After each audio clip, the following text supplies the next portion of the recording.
Okay, hi, and welcome to our second Glasgow Loves EU lockdown chat. And tonight we're very happy to welcome Kirsten Oswald to discuss a few issues with us, which we hope will be of interest to at least some of you. Please feel free to comment on the page, and Jenny down in the, she's in my bottom right-hand corner, she might not be in yours, no, bottom left-hand corner, waving at you, will be kind of reading through the questions and shooting any at us. Just to remind everybody, as ever, we're a cross-party group, which doesn't mean to say we can't discuss party politics, and everything is political really, isn't it? But we just need to try and keep our discourse thoughtful and remain respectful at all times of other people's views. So that's the little disclaimer. And now on to Kirsten. Very nice to have you here, Kirsten. And you've had a busy day, which you might tell us a bit about later on, but I'll just give a little kind of overview from information for people who don't know. I think that your seat is really interesting. So I'm sorry, I'm a bit of a statty nerd, so I'm going to say all this stuff about your seat because it is interesting.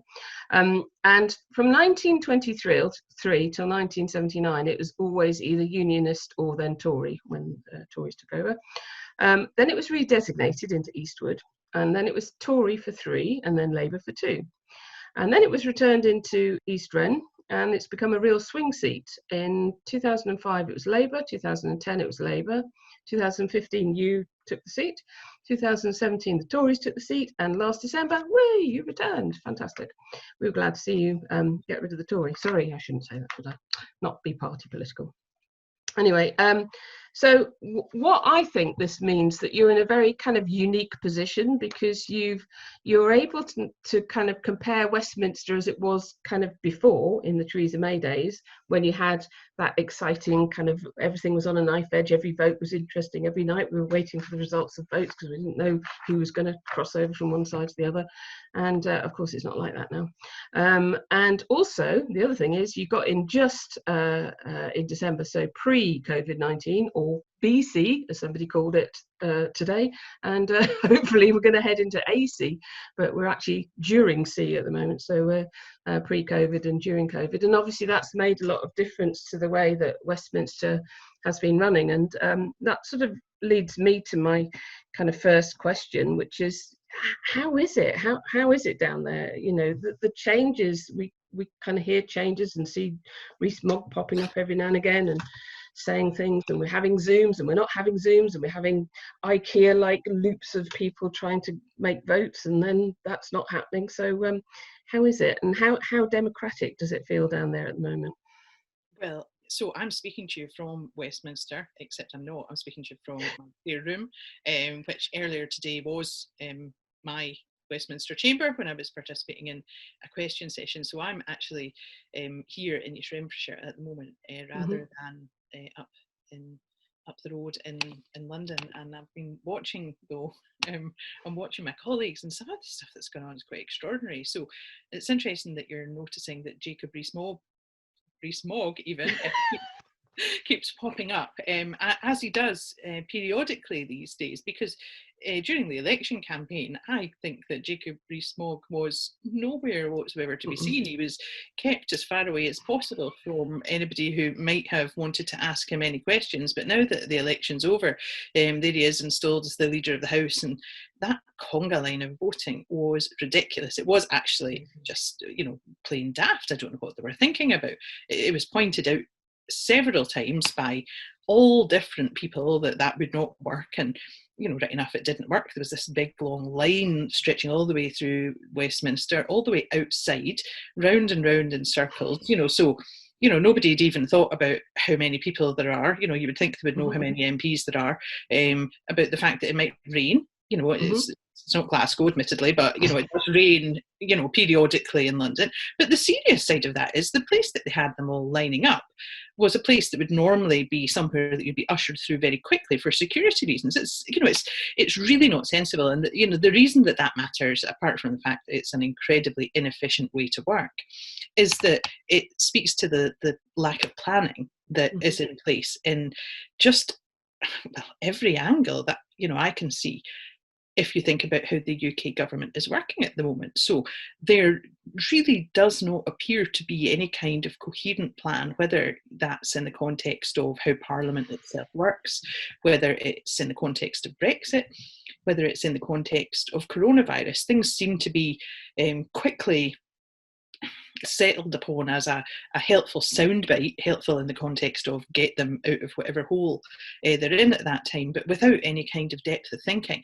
And that is really troubling, because that has implications on the lives of everybody who Westminster, everybody who is governed, if you like, by Westminster. So I absolutely take your point, and you're quite right to point out that your group is an apolitical group. It's not aligned to any particular party. So I know that people have all different kinds of views, and I think it's actually really important to acknowledge that and be respectful of it. But it does make me reflect that there must be a better way to run things, and I can think of an obvious better way to run things, but it really is I think it's a grave disservice that Westminster is doing to people actually in all the nations of the UK at the moment, because in the middle of this pandemic, it's a crisis situation. We've got Brexit zooming over the horizon towards us. Really, you should expect something significantly better than this anti-democratic chaos, which is how I would characterise what's happening at the moment. Because it feels like not everybody gets a chance. I mean, obviously not everyone can be there, social distancing. We see the chamber with about half a dozen people scattered over the benches. Well, probably a few more than that. But the voting thing worries me, because there was at some point they were saying that you could only vote if you actually got there physically, and then they said because you had the online voting initially, didn't you? So you were able to do everything from home. But then when they sort of theoretically called everyone back. So how's that working? Does everybody get a chance to have their say? That's what even if it's just pressing a button or... In some ways, yes, but in some ways, no. So, although there had to be a very big U-turn, because, the calling everybody back, again, obviously wasn't going to work. You can only have 50 people in the chamber, quite rightly, for social distancing reasons. So, of course, that disenfranchises everybody who isn't represented by 50 people. But what if your MP isn't able to travel for other reasons? What if they're shielding? What if they're in a group who are not recommended to be out and about so much? What if somebody in their house is not well? There's all kinds of reasons why somebody couldn't be there, but even if they could get there, they probably can't get into the chamber. So that they did have to do a bit of a U-turn on. However, although I can now participate in the virtual parliament in some respects, so today I was in a question session. Tomorrow I look like I've been drawn to ask the Prime Minister a question, so I look forward to that. Hope I'm not too far down the call list, because I don't want to miss out on that.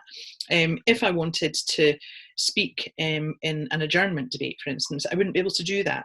So there's a limit to what you're able to do virtually. And the only reason for that is that Jacob Rees-Mogg has decided it. There's no logical reason why it has to be that way. So I think that's really unfortunate, because it means that there are two groups of MPs. There's a group of MPs who are there and a group of MPs who are not there. They have made some progress in terms of the voting, because again, it was completely unsustainable, the position that they had. I think that it was actually quite dangerous to effectively rule out participation from such a big group of MPs. So we can now have proxies. So that goes some way, but I think that, for me anyway, if I've been sent there to represent people, then I would like to represent them to the fullest of my ability, and that includes casting my own votes. And just think how much quicker it was when we could cast them on our phone. We just had to pick up our phone, press vote, and that was it. That was all the time it took. So, this proxy system has the same disadvantages as the previous systems, in that it takes hours. So that's hours when the people of Westminster could be doing something a bit more useful for their constituents, instead of wandering around lobbies waiting until it's their turn to push a button. Yes, well, it all sounds very, very confusing and very, very weird to us, and it does feel anti-democratic, because even when you get a chance to speak, when you get a chance to answer a question, you only ask that one question, and then there's no follow-up. And what I also, so I kind of noted a question that you raised the other day, 20th of May. You asked a very kind of detailed and comprehensive question about the Northern Ireland border. and highlighting how the government speak had shifted between November and May. And Mr. Gove, of whom you asked the question, just in his usual kind of way, batted it off. I'll read you the words he said, is, "I do not think we need an extension to make the processes work. We just need goodwill on all sides."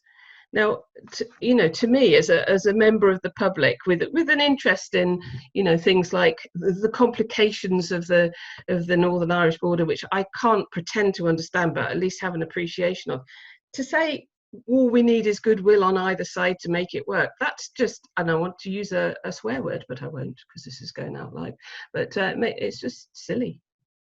How does that feel when he says that to you?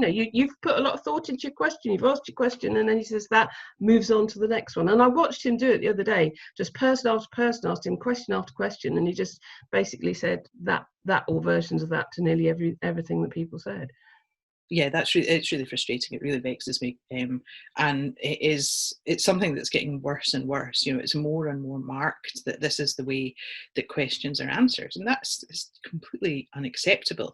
It's really disrespectful of the people who have voted for whatever representative. It doesn't matter that it's me that he's giving a daft answer to. It could be anybody, and I think that there should be, surely an appreciation that the voters of all the different constituencies do actually expect their representatives to ask questions, and they do expect them to receive answers. And if I contrast the answer that I got from Michael Gove that day, which was really particularly unhelpful, I thought, with the kind of answers that you see Nicola Sturgeon giving. So appreciate she's my party leader. Maybe I'm being partisan, and I'm not really meaning to be here, because I think that the contrast is really stark. Whatever people's political views, you have on the one hand someone who's going into the detail of the thinking behind what's happening. This is what's happening, this is why it's happening,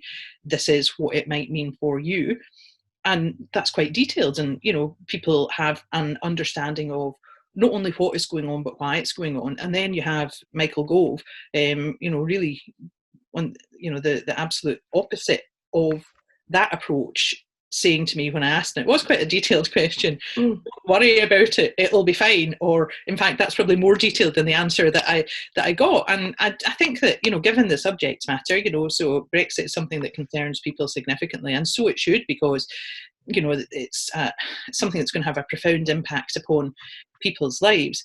I think that kind of answer is not only disrespectful, I think it's actually quite dangerous. And I think that that there's definitely something in there about, firstly, don't give an answer, secondly, don't give the same answer more than once, keep people guessing, what are your actual intentions? I have no idea what their actual intentions are, and that answer certainly hasn't taken me any further forwards towards understanding. And I would certainly like to understand, as would people who are directly affected in other ways, which will be all of us soon enough. But then there's also that that notion that Michael Gove said what he said in a really pleasant way. It was goodwill is all we need. We just need goodwill on all sides. And on the face of it, that sounds completely reasonable, doesn't it? And who doesn't want goodwill on all sides? But the actions of the UK government are not demonstrating goodwill, and that's the problem there. That's the quandary. So he's saying it just needs goodwill on all sides, but for me, I'm afraid he'll be seeking to suggest that the people on the other side, so the EU, are not displaying goodwill, and I think that's unfortunate. I think that there's an unfortunate tendency to suggest or to infer that those who are not part of that particular group are not acting in a way that displays this goodwill. And often it's people that come from other countries who are being suggested they're not displaying goodwill. I think that's profoundly disappointing, and it is the very opposite of the kind of leadership that we need at the moment. This is a time of significant flux in lots of different ways. So a recognition of that at the highest levels of the UK cabinet, I think would be very helpful. Well, I could talk about this all night, but I better not, because we've got other subjects to discuss. But first of all, Jenny, have you had any comments or questions come in from anybody that you want to raise? Oh, you're on mute. Yes, on the democracy point. Now let me get his name. Sorry, I had just scrolled down the screen. Democracy went out the window with all the lies. I can think of the big red bus of lies for one of them. Yeah. I agree with that. I think that it's really damaging to democracy if politicians do things or say things which are evidently not factual. I'm trying to choose my words carefully, but that red was just a load of mince, wasn't it? And it's not that people who are writing these slogans to go on the buses, it's not that they're in any way lacking in the mental capacity to come up with all kinds of smart things. These are clever people, but they're trying to pull the wool over our eyes. I don't think that there's any place for that in a functioning democracy, and I think that it has caused untold damage actually to the democratic process. I think it's a shocking way to behave, particularly because it cannot be news to those who are behaving that way that this is going to be damaging, and that means that there's an impact in public confidence, and sometimes it's really crucial that you have the ability to tell the public things and ask them to behave in a certain way. And that's making me think about Dominic Cummings and all the hoo-ha about Dominic Cummings, who plainly did not behave in the right way, but then again we were subsequently told that he did behave in the right way. That kind of stuff really, really matters. It really makes a difference how people will feel about their confidence in public health messaging, as a very immediate example, in all kinds of other ways as well. So, I really seriously deplore that kind of behaviour. I don't think it helps anyone at all.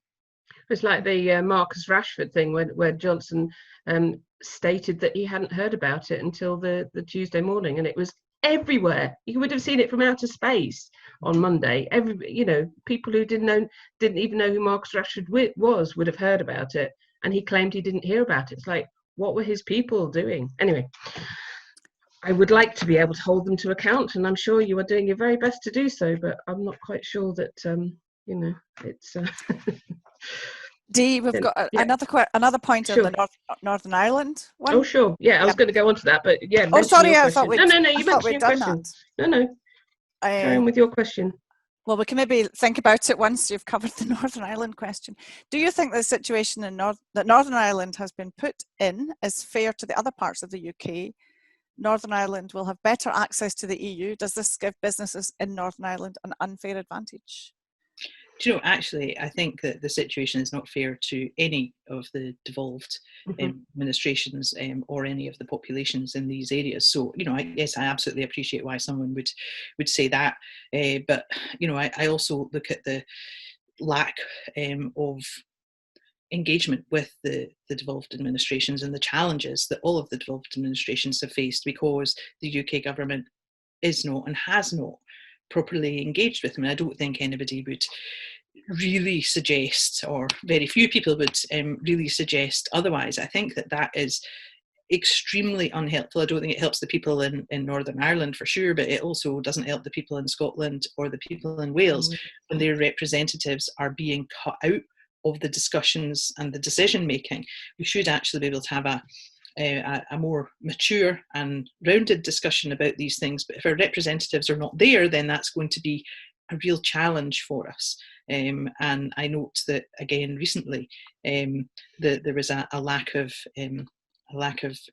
connection with the devolved administrations, and that's been the way it's been all the way through. I think it's it does make a bit of a nonsense of this partnership of equals, and it makes a real nonsense of the EU vote in Scotland as well. How on earth do these things tie up? That they don't, and you would have imagined that there would be an understanding that the votes in Scotland were not the same as the votes in other places, and perhaps a recognition that we need to listen to the voices from the Scottish Parliament, but I've not seen that. Yeah, in fact, that almost is exactly what my question was on devolved administrations, and then into Brexit. And just before I get onto the Brexit bit, we believe that Layla Moran presented her bill today, her cross-party bill regarding an extension to the transition period, which was signed by 6 of the parties, including Clive Lewis, I believe, for Labour, which is interesting given their kind of vacillation on calling for a transition period. So there's that. I mean, you probably can't tell us anything about it, but if you know anything, please tell No. us. And also, what, in your opinion, are the most contentious and most important issues that absolutely need to be agreed upon with regards to Brexit? So we've talked previously about things like food standards, and I'll probably mention that again actually in the next one. But Northern Ireland, obviously, you know, and businesses and just in time and all that sort of stuff.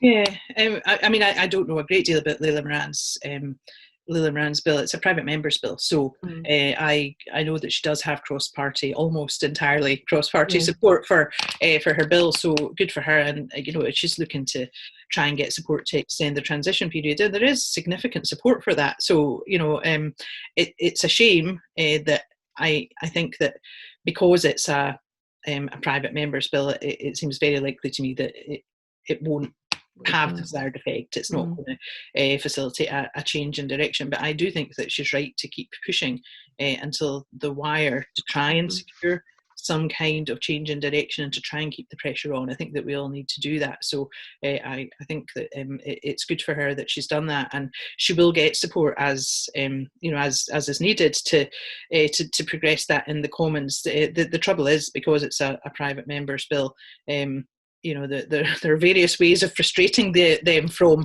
actually, you know, being talked, you know, or not being talked out. You know, and I fear that that private member's bill isn't necessarily going to come to anything, albeit that, you know, I would certainly support it, and my colleagues have as well. So I suspect that there would be pro-Brexit MPs at the ready to just keep talking until it was too late. You know,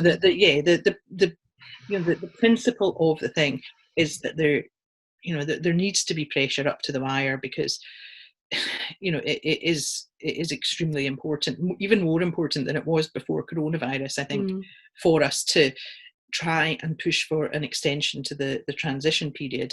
And there's so many things going on at the moment that it seems so irresponsible to me that the UK government wouldn't want to proactively do that. You know, that they will be as aware as the rest of us are of all the challenges that we hadn't even anticipated facing because of coronavirus. So it seems quite extraordinary, actually, that they wouldn't want to do that. But you know, as Michael Gove said, and you know, that it's been very clear from the UK government, they have no intention to extend.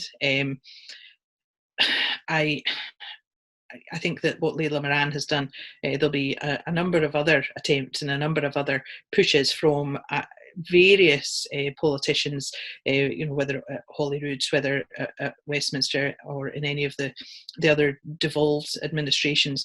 And I think that is the right thing. We need to be on this right until the last minute.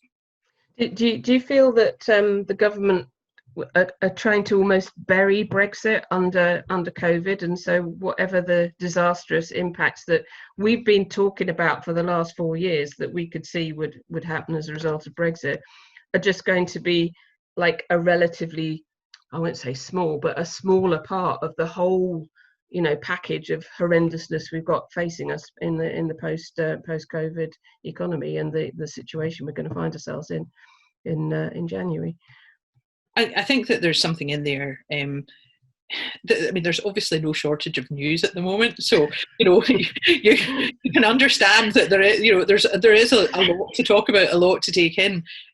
But you know, that's their responsibility to make sure, you know, if they're acting with this goodwill that Michael Gove was talking about, you know, if they are acting with goodwill in mind, then they would surely be making sure that these discussions were taking place in an open way, in a transparent way, that there was a clear indication of what COVID would mean and whether, you know, that thinking was even part of their considerations or not, when you're talking about the potential for a Brexit transition. But it does feel a little bit as if all of the other news that's happening is knocking this off the front page, but that's only the case because the UK government are not talking about it. So if they sought to actually do something constructive, if they sought to engage, if they did and I would definitely encourage them to, but if they did have a last minute change of heart, then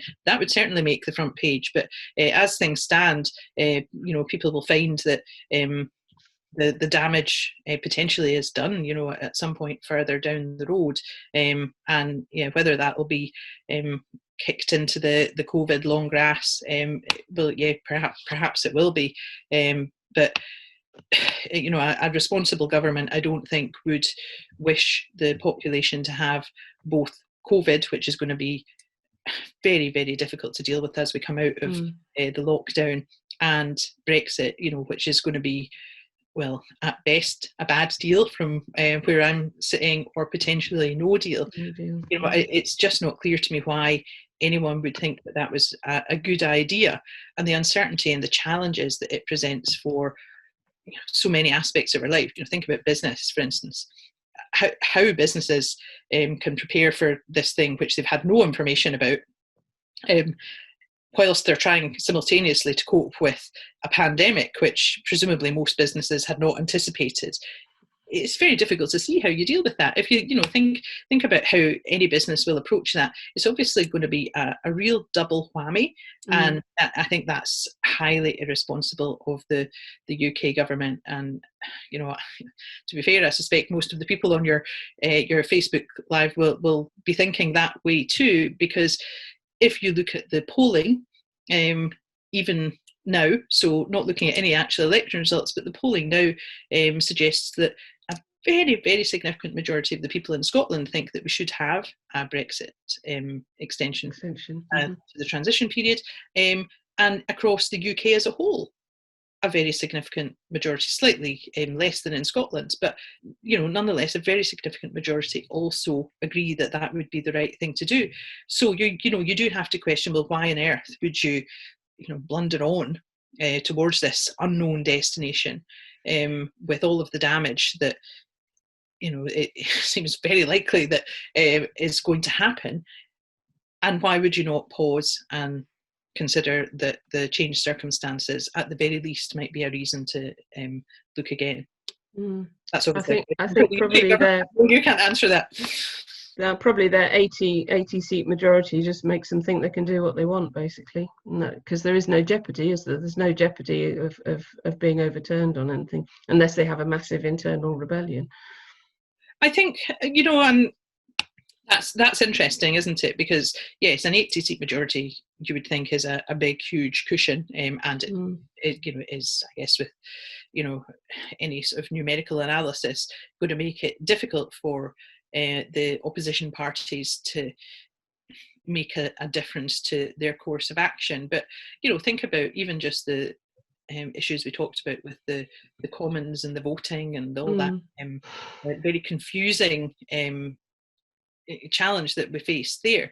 I think that there was significant rebellions amongst the Tories about that. So, they, like any other group of MPs, were not necessarily able to get into the Commons for various reasons. They didn't want to be standing in that conga line. So if the will was there to pressure their own government, then, there could be a difference. So, it would be possibly too good to be true for me to think that will happen. But, they don't have to vote with their government. They could put on the pressure that they clearly put on about that. This is a bit more important than whether we stand in a conga line, after all. Anyway, I really don't want to get back to Westminster, because, as I say, I could talk about it all night. So, Jenny, have you had any? You're on mute still, so I'll give you a moment to think about it. Oh, blimey. Just give me a reminder of the time. Gee whiz. Any comments from you? Yeah, we have a comment from Bill Roger, who's part of Bill, in the European movement in Scotland. And hey, Bill. He's spotted your flag. It says, would you like a bigger one? So I do have a bigger one, Bill, thank you.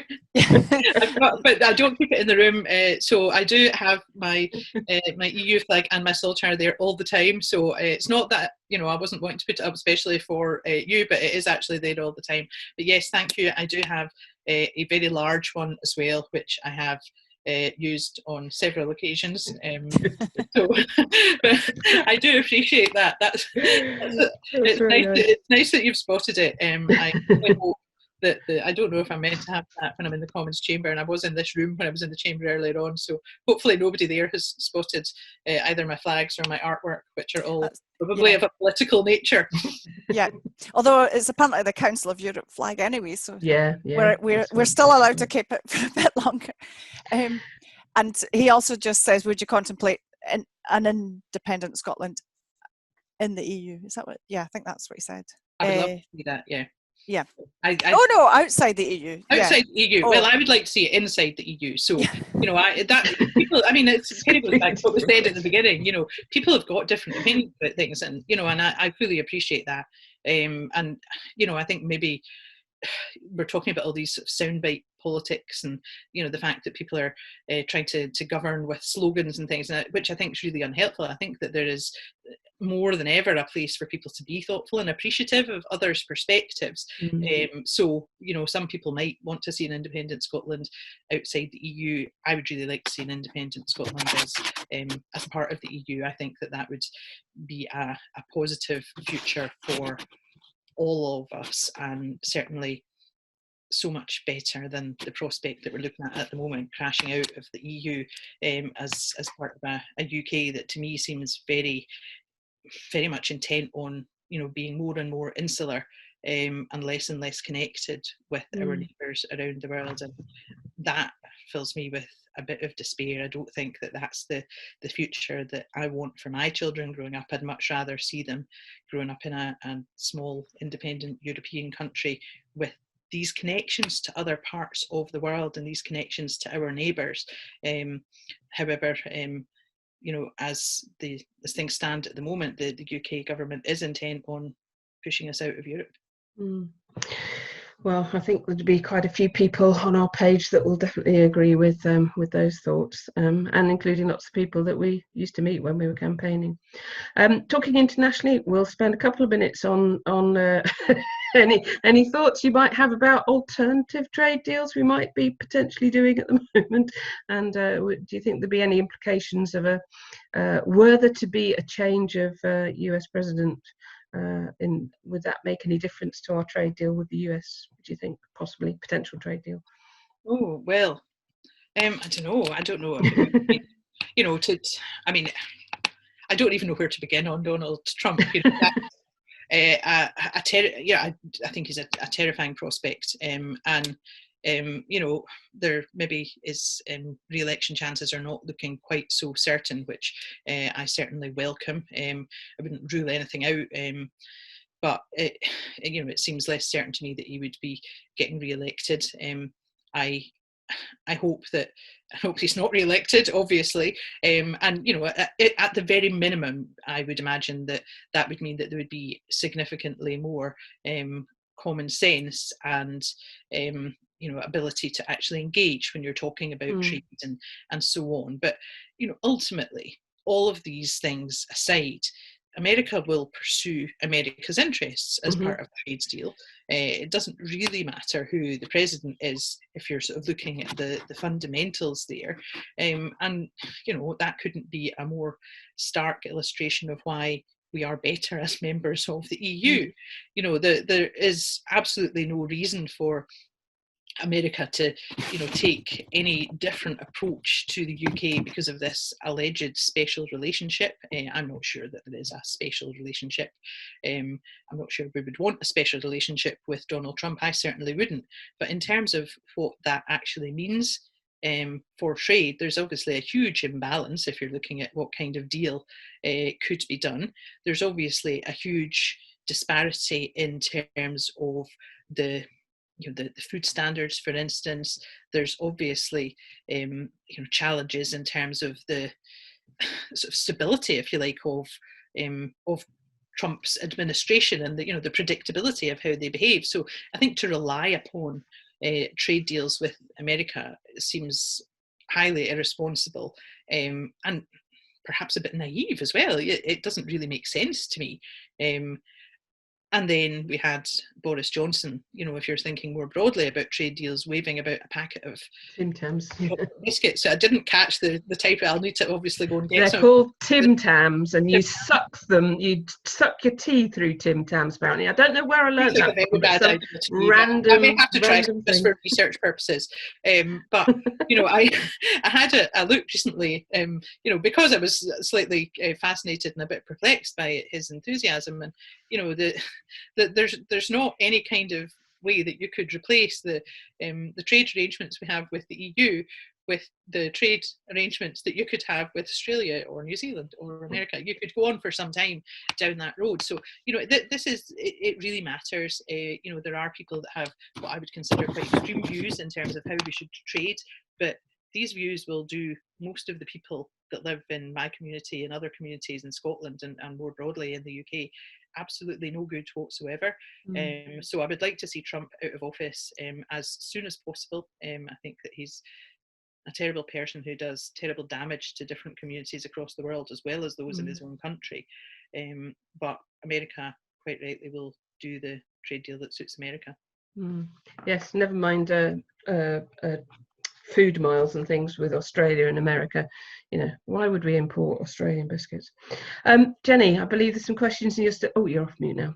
A couple of questions, Bernd says. Yes, well, we have Paul Miller has said, given current politics here and in the US and the growth of populism, do you think there is a wider threat to liberal democracy at the moment? And on the Scotland issue, Petra Gierga has sent the message, just really, we need a future plan for what's, if we're going to have Scotland in the EU at all, so people know whether to stay or go, if people have moved here. People need to make plans. I'll maybe take these in reverse order. Stay, please, Petra. I mean that so sincerely. Please stay. We want you to stay. If you've come here, then this is your place just as much as it is anybody else's. And that sounds like some kind of trite soundbite, but it's not. This is really fundamental to who we are and who we need to be. So, please stay. Help to move things forward here, because we'll be the better for that, I'm sure. Do I think that some of these populist movements like Trump's in America are damaging? Yeah, I think they are actually damaging. I think that they play to a really difficult and unfortunate side of society. I think that nobody is done any favours by that kind of politicking. You can see the damage that has been done to the lives of lots of different minority communities in America by the words and deeds of Trump. And it's not just words, it's his actions as well as his words. But I think that the influence of America means that these things actually spread more widely than that. So I think that this far right populism actually does play out in different countries across the world. And I think that is deeply, deeply concerning. And that's one of the main reasons that I hope that he is voted out. Well, amen to that, brothers and sisters. I don't know why I said that. Right, before we go, let's have a couple of minutes on education and future prospects for youngsters. So you've worked in FE in the past, and as you're saying, you did some teaching as well as working in college. And you've got 2 young children yourself, or teenagers, so you're obviously worried about the future for the young people. So what is the prospects for them? What are the prospects for them? And can you see any positives? Are there any positives out of this that have evolved through for them, and perhaps the way they're existing now, and also for the rest of us, so in our post-COVID-19 world? Yeah, I think we will find positives. It's difficult at the moment for a lot of people to see them, and nobody could blame anybody else for that. But we will have to find ways to move forward. So although it is challenging, and it's going to be challenging, there are, I think, some things that are already coming out of this that we have to take as positives. They don't balance the thing out. I appreciate that, but the fact that we're having this meeting online, that kind of connection is making all kinds of things possible for people which weren't before. I know, just speaking for myself, that when I have really struggled in the past to attend meetings in different places with different people, because often it's quite geographically dispersed, in terms of the people that you want to meet with.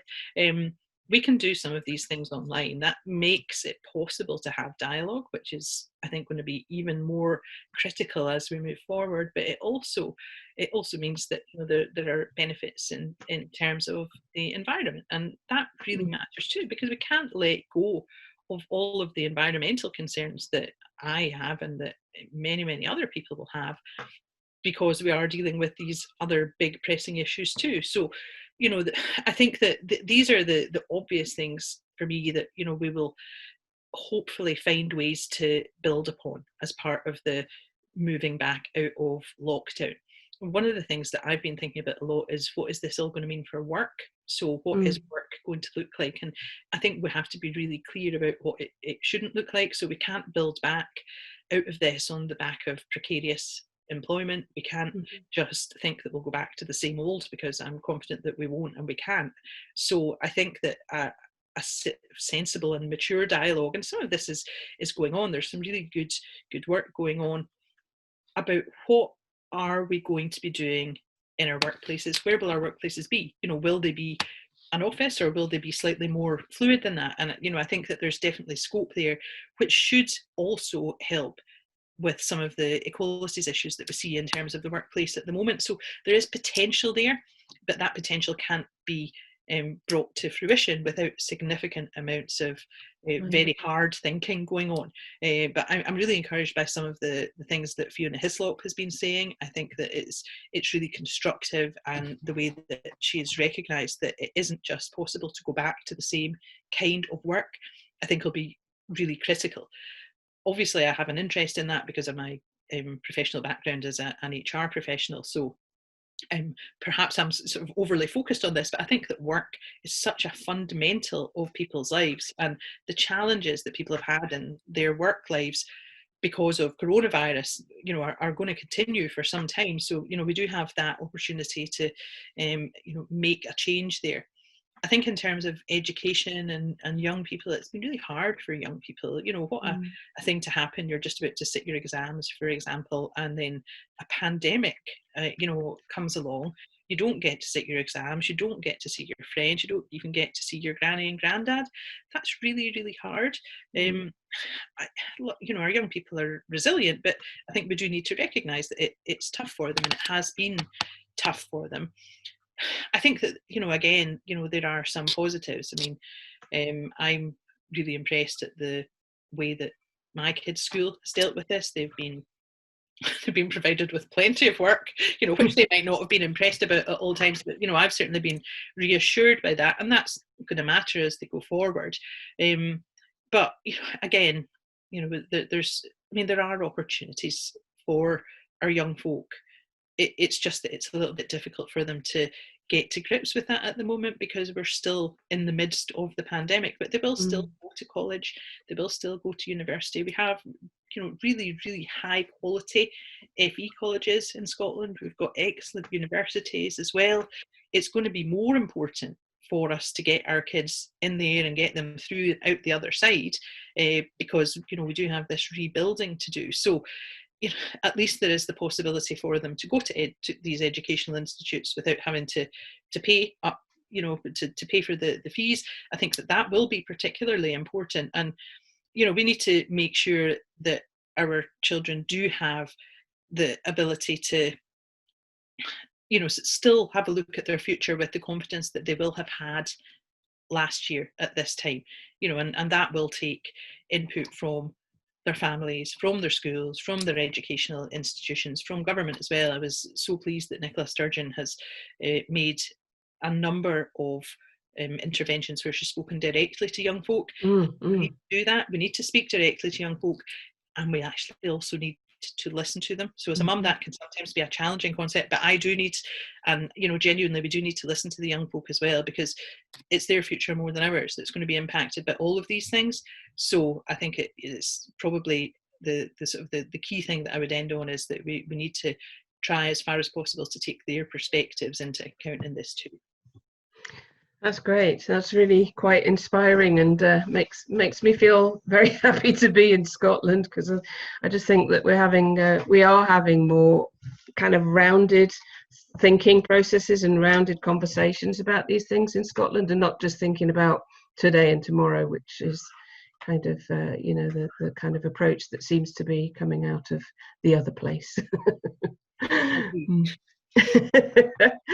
Anyway, it's been brilliant talking to you, Kirsten. Thank you so much for your time. We really appreciate it, and good luck with